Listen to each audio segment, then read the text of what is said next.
Wabarakatuh. Alhamdulillahirabbil alamin wa bihi nasta'inu ala umuri dunya waddin.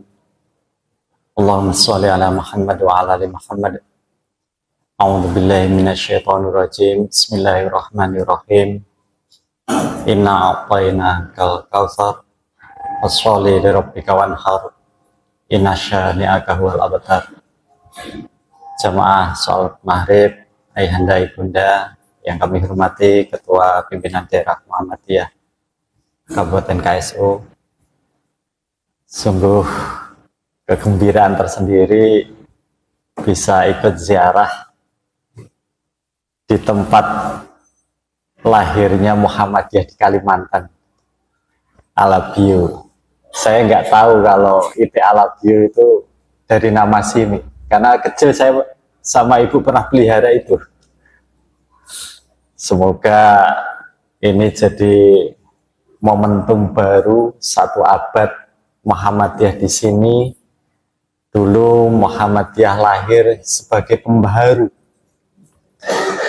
kebalikan dari kejumutan.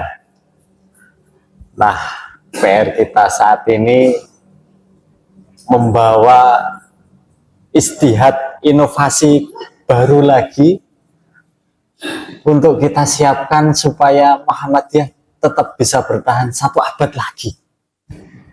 Jangan sampai tertinggal cerita kami generasi terakhir Muhammadiyah di sini, ya berarti kita yang matikan. Semoga Muhammadiyah selalu dilimpahi rahmat oleh Allah Subhanahu wa taala. Salawat dan salam tercurah pada Rasulullah Muhammad sallallahu alaihi wasallam.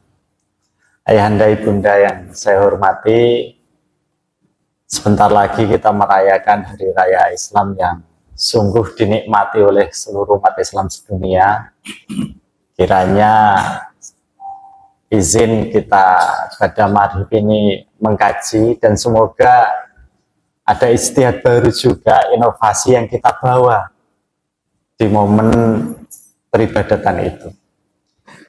Ketika membahas korban, seringkali surat yang disitir, ya, surat pendek yang dari Jusama yang saya baca di awal, surat Al-Kautsar, surat yang asbabul nuzulnya dulu hiburan bagi Rasulullah. Jadi ada masa ketika pengikut Islam, pengikut Rasulullah masih sedikit, itu Rasulullah ditimpa musibah secara berturutan, yaitu 2 putranya Qasim dan Ibrahim meninggal. Bagi dunia Arab, tidak punya anak laki-laki saat itu kayak orang terbuang, apetar, kayak orang tertolak. Kondisi seperti itu membuat bahan bagi kaum kufar saat itu untuk mengolok-olok Rasulullah. Umatnya sedikit, anaknya pada mati, gitu. Tentunya ini cukup menyusahkan bagi Rasulullah. Maka Allah menghibur dengan surat tersebut. Ketika surat tersebut turun, Rasulullah langsung tersenyum. Bukan kita yang abetar, tapi mereka nanti yang akan abetar. Jadi di surat Al-Kautsar ini, ayahanda ibunda sekalian, mohon izin, kita sudah dikasih resep supaya umat Islam ini jadi pemenang. Resepnya sederhana. Fasholli li rabbika wanhar. Cuman 2 itu. Sholat dan korban. Nahar itu kan nyembelih. Cuman pertanyaannya, kita ini sholat sudah, korban juga sudah, tapi kenapa umat Islam mau di barat, mau di timur, mau di timur tengah, kalah semua? Ini kira-kira janjinya Allah yang keliru, atau sholat dan korban kita yang harus dievaluasi? Tentu dengan mudah kita akan menyimpulkan, kayaknya harus kita evaluasi di sholat dan korban kita. Maka izin keikhlasannya dengan legowo, mari bersama-sama kita evaluasi sholat dan korban kita. Walaupun saya juga sadar evaluasi itu tidak enak, maka saya izin keikhlasannya. Jangan sampai saya pulang dari Alabio kena marah kok. Ini orang tamu kok nggak sopan gitu. Izin sih, Bapak Ibu sekalian, ayahanda ibunda sekalian, mari pertama sholat dulu kita evaluasi. 1 abad yang lalu Kiai Dahlan dengan sangat luar biasa, dengan kecerdasan beliau, istilah muridnya yang paling muda itu Mbah Hajid itu Zatok. Yang pertama diajarkan kepada santri-santrinya itu bukan surat macam-macam. Ya hanya surat pendek dari juz samad dulu itu yang pertama, yaitu surat Al-Ma'un. Sampai sekarang aja Muhammadiyah masih identik dengan gerakan Al-Ma'un. Nah, di surat Al-Ma'un itu ayat keempatnya itu ada ayat yang muhkamat, jelas. Kata Priai Jember cetawelo-welo katanya. Fawailul lil musholin. Kita sholat ini Bapak Ibu 5 hari, 5 kali dalam sehari ini bisa dibilang Allah cilaka loh. Jika apa? Jika 1 sahun, 2 yuraun, lalai. Yang kedua, masih butuh ibadah kita itu penilaian dari orang lain. Yuraun ya. Yang lalai itu yang seperti apa? Ya 2 ayat sebelumnya. Yang yadu'u yatim wala yahuddu ala ta'amil miskin. Jika katanya sholat tetapi masih kasar sama anak yatim, nggak memenuhi hak-hak anak yatim, 1. 2, tidak bahu-membahu menolong orang miskin, ya cilaka. Maka mari kita membuat ukuran-ukuran supaya ayat ini aplikatif dalam kehidupan. Karena dulu Kiai Dahlan itu juga membuat ukuran-ukuran. Saya menawarkan 3 ukuran untuk ngecek apakah sholat kita itu sudah relate dengan Al-Ma'un. Yang pertama, ayahanda ibunda sekalian, kita cek dari cara berpikir kita. Karena perilaku kita ini adalah produk dari cara berpikir kita. Ayahanda ibunda ini saat ini bisa duduk di majelis ini karena dari rumah sudah berpikir seperti itu. Coba berpikirnya ke mall, pasti nggak sampai ke sini. Nah, bagaimana ngeceknya? Ilustrasi yang selalu saya bawa adalah seperti ini. Seumpama kita mendadak mendapatkan kabar bahwa kita akan menerima dana puluhan miliar. Ini kalau di Jawa lagi banyak-banyaknya, Pak. Jadi di Jawa ini ada kabar tabrakan yang disukai. Ketika rumahnya ketabrak tol, itu disukai. Karena keluarga-keluarga itu tidak dapat ganti rugi, tapi ganti untung. Nah, kira-kira ketika kita dapat akad mau dapat puluhan miliar, yang pertama hadir dalam pikiran kita itu apakah 1, langsung mikir berapa zakat dan berapa sedekahnya, ataukah 2, mikir beli barang-barang. Kalau pertama yang langsung masuk dalam pikiran kita adalah wah ini nanti untuk beli ini nanti untuk beli ini. Ya Islam nggak mungkin menang lah. Nggak mungkin menang. Maka tolong mulai saat ini kita kuatkan diri. Jika kita dapat rezeki, pertama dulu yang kita alokasikan berapa zakatnya, berapa sedekahnya. Baru mikir yang lain. Dan minta tolong, kalau zakat mal maupun zakat fitri, ya lewat lembaga amil yang sah. Ya kalau di Muhammadiyah sudah ada layismu. Jangan bagi sendiri. Kalau bagi sendiri mah infak. Karena prinsip zakat itu selain haul, nisab, amil. Kecuali kalau kita hidupnya di Jepang, di Amerika, monggo. Lah kalau di Alabio ini insya Allah sudah ada layismu ya Ustaz. Tidak ada layismu. Dan amil itu harus dapat SK dari negara. Layismu itu SK-nya dari mana? Nggak boleh orang kumpul di serambi masjid, habis itu menyatakan kami amil, kemudian pasang print-printan di masjid menerima zakat.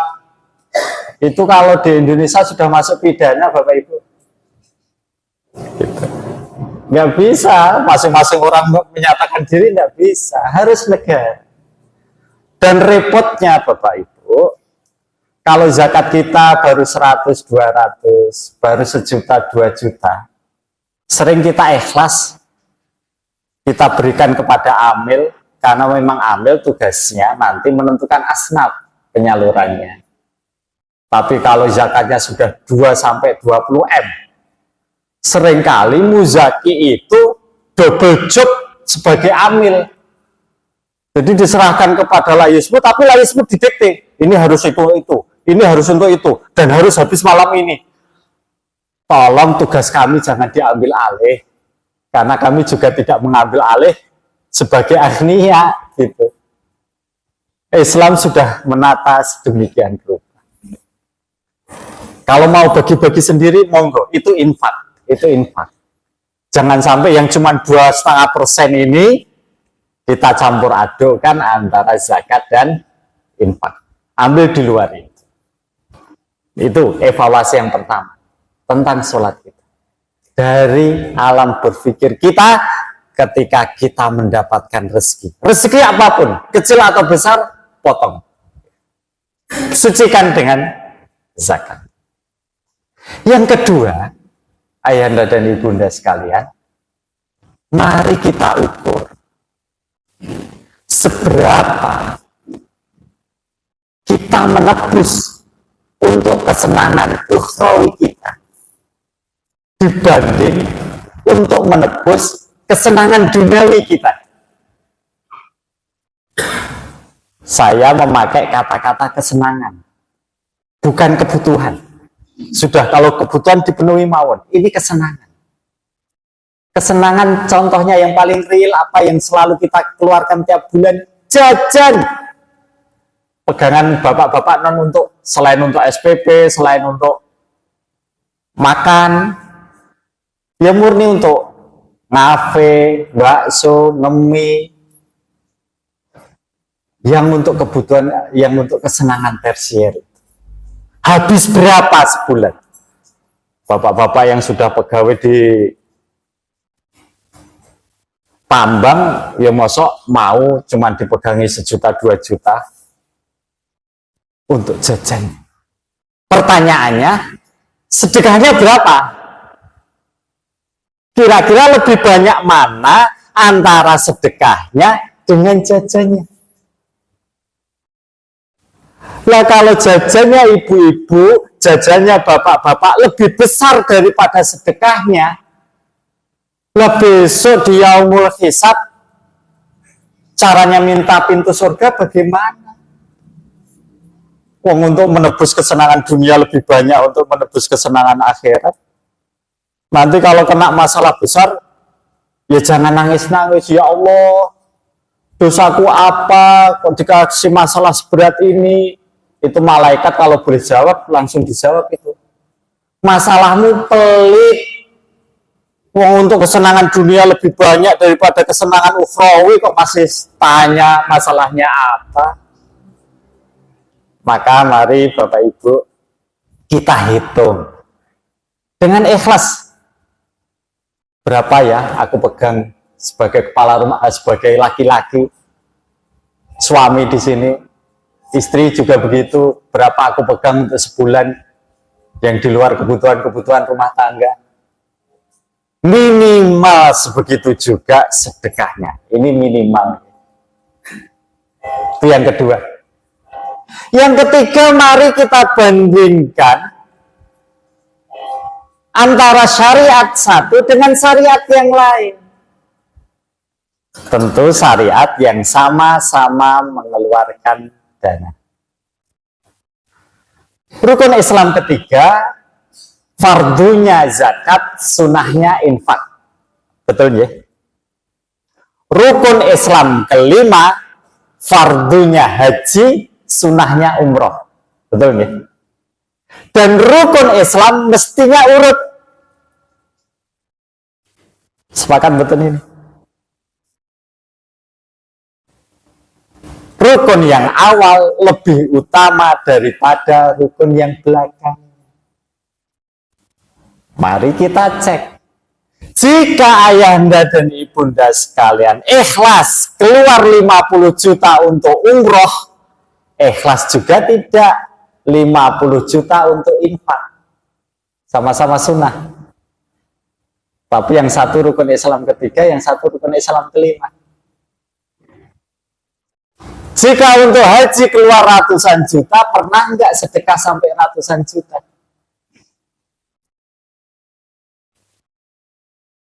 Kalau nggak ikhlas, saya sering itu di majelis-majelis perserikatan Muhammadiyah itu menawarkan seperti ini. Kalau memang rukun Islam kelima ini lebih ringan dilakukan, ayo kita sepakati. Muhammadiyah menyatakan rukun Islam kelima digeser ke rukun Islam ketiga, 3 taruh di belakang. Nah, kayaknya lebih ringan lakukan itu. Padahal keluarganya besar. Ini kalau tidak saling menguatkan antara suami, istri, anak-anak, biasanya kelahi Bapak Ibu. Biasanya kelahi. Harus kita kuatkan dari keluarga dulu. Suami dipahamkan, istri dipahamkan, anak dipahamkan. Rukun Islam itu urut. Rasulullah itu berpesan pada sahabat ketika mau berdakwah di daerah yang kufar. Kamu ajak mereka untuk mengakui Allah sebagai Rabb dan aku Muhammad sebagai Rasulullah. Ketika mereka sudah mau bersyahadat, ajak mereka menegakkan sholat 5 waktu dalam sehari. Ketika mereka sudah mau melakukan sholat, suruh mereka menunaikan zakat yang diambil dari yang kaya untuk diberikan kepada yang miskin. Urut tidak ini? Urut kan? Itu cara Rasulullah mendidik. Maka tolong guru-guru PAUD, guru-guru MI, kalau ngajari anak-anak didik, pastikan dulu sholatnya rajin. Habis itu seneng diajak sedekah di sekolahan. Habis itu diajari puasa, baru diajak latihan manasik. Udah sholatnya nggak jelas, masih suka bully temennya, belum diajak latihan manasik. Ini yang bikin rukun Islam itu nggak urut. Bapak Ibu, dari Al-Ma'un ini kita jadi paham. Jika sholat saja, ibadah utama yang kata Rasulullah itu pertama dihisab oleh Allah, bisa dibilang cilaka. Apalagi ibadah-ibadah yang lain. Apalagi korbannya. apalagi hajinya, apalagi umrohnya, kan gitu. Semudah itu kan dipahami, karena ini bukan ayat mutasabihat, ini ayat yang sangat jelas dipahami.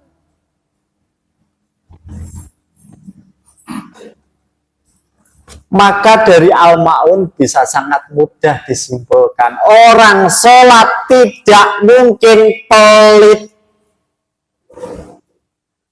Orang sholat pasti, kata orang Jawa, nyah-nyoh, dermawan.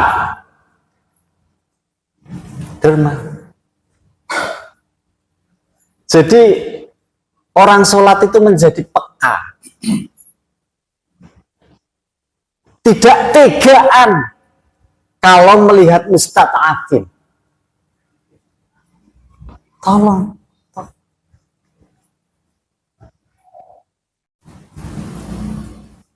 Ini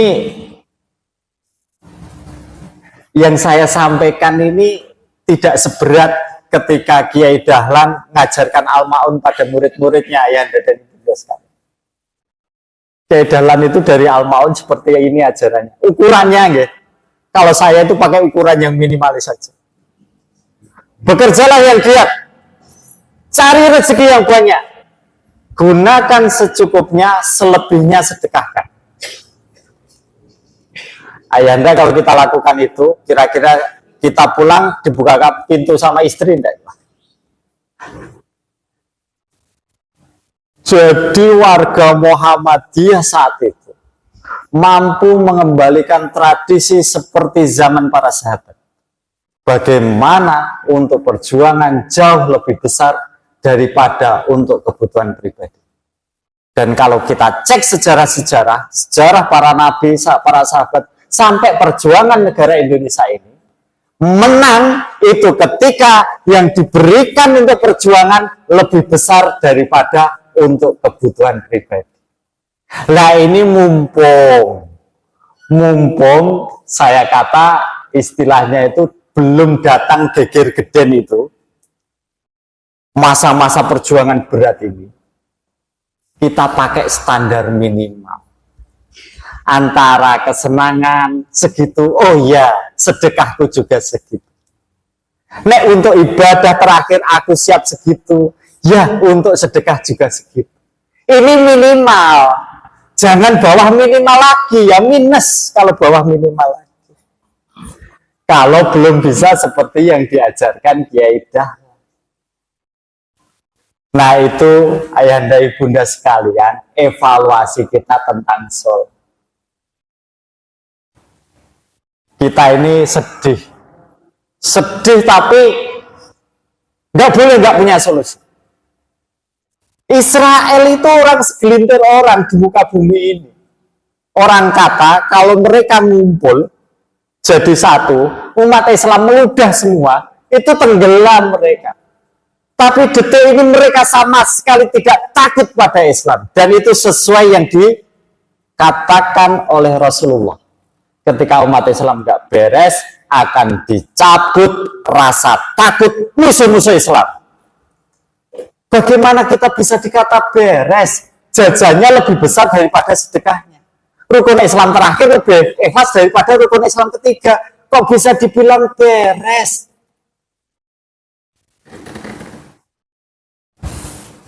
Tetapi kalau masih nyaman dengan kekalahan seperti ini, ya enggak apa-apa. Tapi ampun ngeluh. Nggak usah di Palestina ya bunda. Di Indonesia ini loh, orang mau bener susah banget. Dan orang yang salah begitu pedenya. Mau ngurus tambang bener, susah lah. Orang yang pegang bedil-bedil itu lebih gagah dalam berbuat asusila. Lemah, Islam begitu lemah. Musuh-musuh Islam begitu kuat.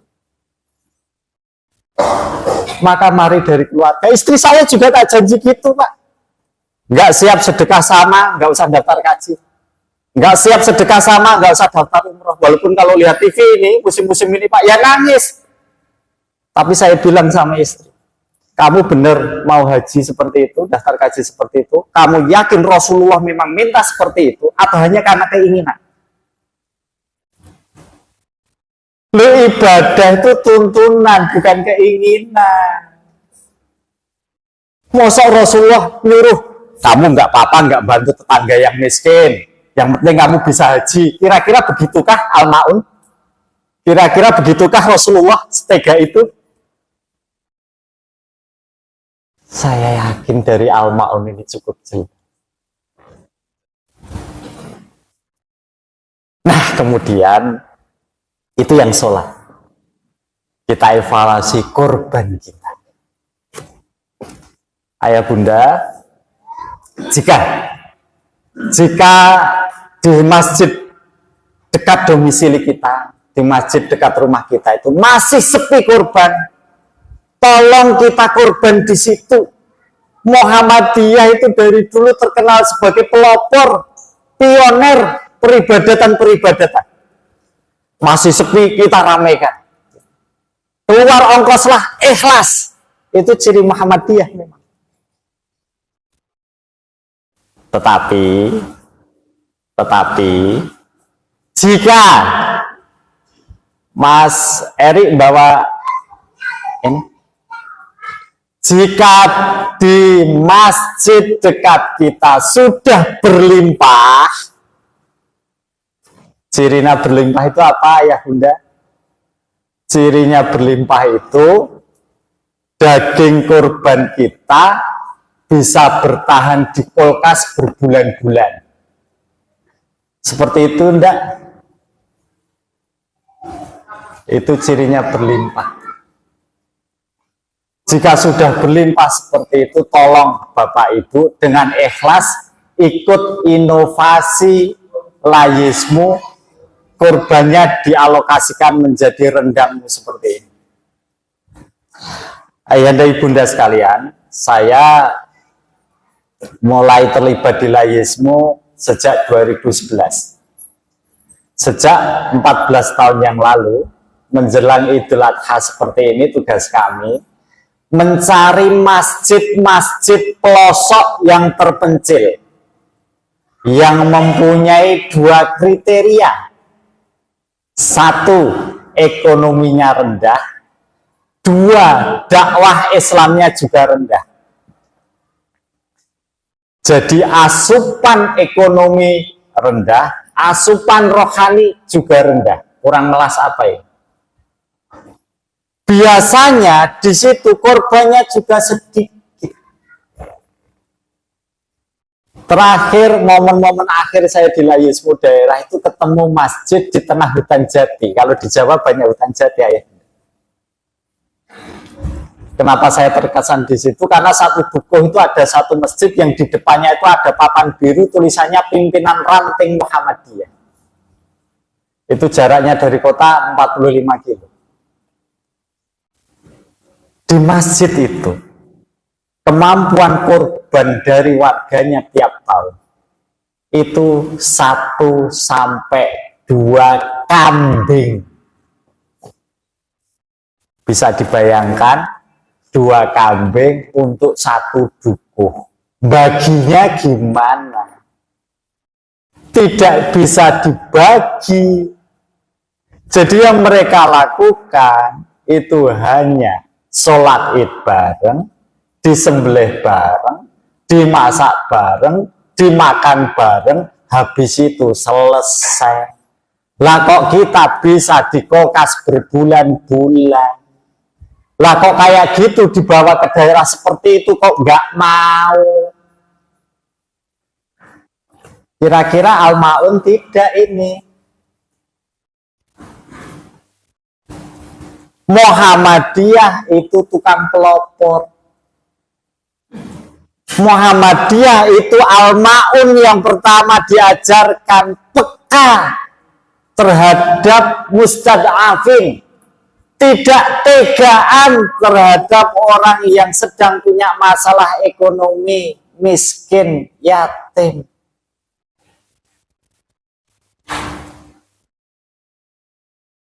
Harus kita tanya, kenapa kita berat membawa ke sana? Rasulullah nyuruh seperti itu kah? Kamu yang banyak korban di sini. Berlimpah enggak apa-apa. Sana enggak dapat enggak apa-apa. Apa begitu kira-kira Rasulullah pengennya? atau murni kesenangan diri.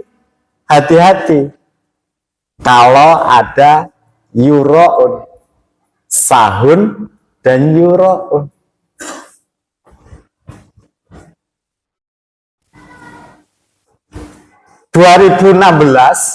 Layismu Kendal yang pertama menginovasi kurban itu dikalengi dalam menu matang bumbu rendang, maka dinamakan rendang. Saya dari Layismu daerah Sragen saat itu tahun 2017 ikut 2 ekor. Waktu yang bersamaan Banjarnegara, itu salah satu kabupaten di Jawa Tengah juga, itu longsor. Itu tempatnya juragan-juragan sayur, juragan-juragan ikan itu, ternak ikan.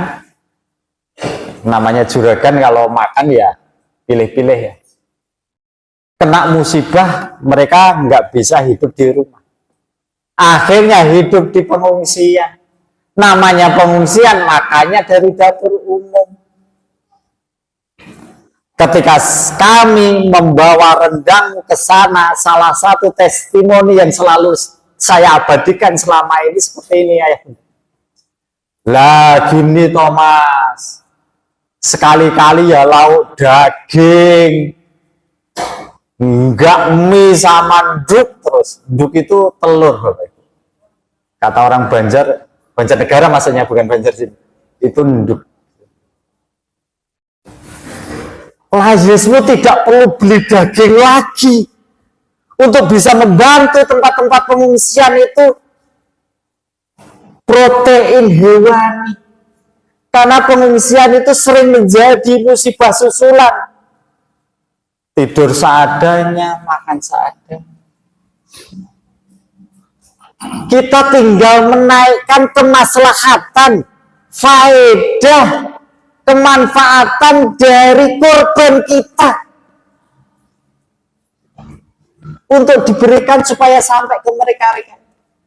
Sebelum ada rendangmu, ayah bunda, kita nggak bayangkan bisa bawa daging ke pengungsian. Gimana caranya? Kulkas nggak ada. Kadang kompor aja kalau banjir itu kintir itu hanyut. Masa bawa daging. Tapi sejak rendang kita kalengi yang bisa tahan 2 tahun ini, tapi biasanya setahun sudah habis. Kintalan tuh kita bawa ke pos-pos pengungsian itu. Kintalan. Kita setahun produksi seperti ini dari korban ayah bunda semua itu kira-kira menjadi hampir 200.000 kaleng. Satu kalengnya 2 on. Kemanfaatannya luar biasa. Tahun ini kita kirim 2 utusan untuk turut mengawal bantuan dari ke Palestina, yang salah satu isinya itu adalah rendang, 1 lewat Jordan, 1 lewat Mesir. Tahun ini sudah berangkat. Nggak bayangkan korban kita bisa sampai sana ya. Kayak gitu kok masih membangga-banggakan di masjid sendiri yang yang sudah berlimpah. Itu tujuannya apa? Maksudnya apa? Emang Rasulullah suruh seperti itu? Sekali lagi Muhammadiyah pioner dalam inovasi. Kalau nggak inovasi, kita nggak bisa bayangkan apakah Muhammadiyah ini masih bertahan 1 abad lagi. Apakah semuanya harus jadi rendangmu? Enggak. Target kami di Layismu itu hanya 10% dari korban ayah bunda sekalian. Ayah dan bunda sekalian, kalau satu masjid ada 10 sapi, 1 sapi aja. Karena perayaan penyembelihan kurban harus tetap ada dimanapun. Harus tetap ada. Tapi kalau di situ ada 20 sapi, ya 2 ekor. Apalagi ada 80 sapi, ya tolong 8 ekor. Dan tolong jangan ada lagi ribut-ributan, sapinya siapa ini yang diikhlaskan. Tolong salah satu, salah berapa langsung, udah punya aku saja yang buat rendang. Biar kemanfaatannya buat. Harus ada yang pionir seperti itu. Nasrun minallah wa fatihun qarib. Assalamualaikum warahmatullahi